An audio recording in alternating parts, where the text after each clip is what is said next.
Hi and welcome to this video where we will be talking about PPR and letting reliefs in connection with capital gains tax. Now, PPR and letting reliefs are two reliefs that are available when an individual sells his main residence. By main residence, we mean this is a property that he has lived in. If the individual has lived in the property throughout the period that he owns the property, so from the day he bought it to the day he sold it, you see that it becomes an exempt disposal. And the reason it becomes exempt disposal is because of PPR relief. So we'll first talk about PPR relief and then we'll talk about letting relief.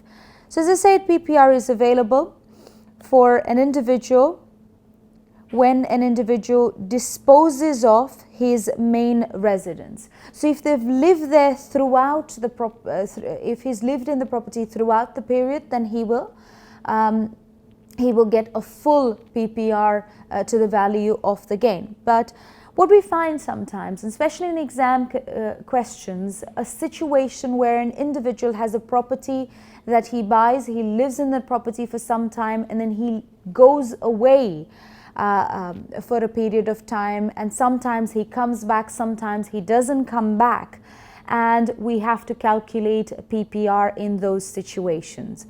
So PPR is available. The calculation of PPR is done when you are looking at step 2 of your computation. Step 1 of your computation is to calculate the gain.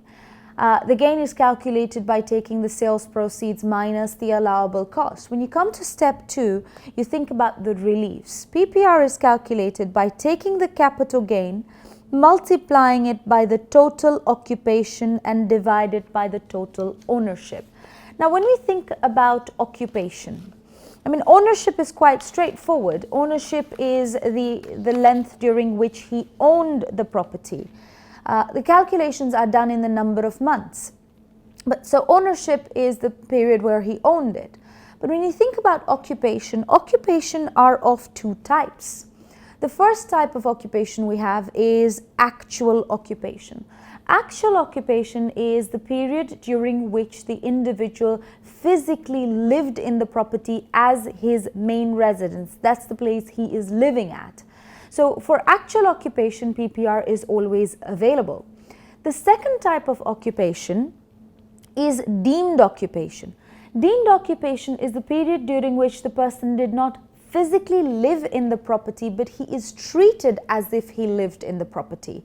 There are 4 types of deemed occupation.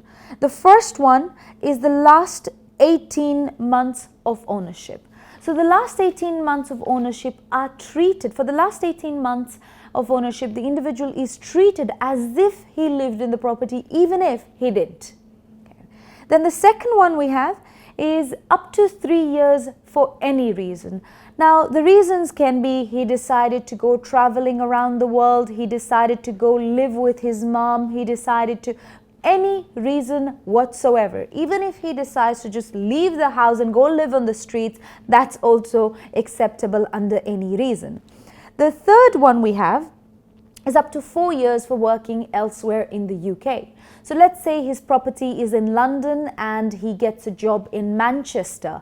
The distance between the two places is not commutable distance, so he cannot travel there every day. In order to take up the job, he has to move to Manchester and therefore live there. So what you find is that he up to 4 years of him working elsewhere in the UK will be considered as deemed occupation.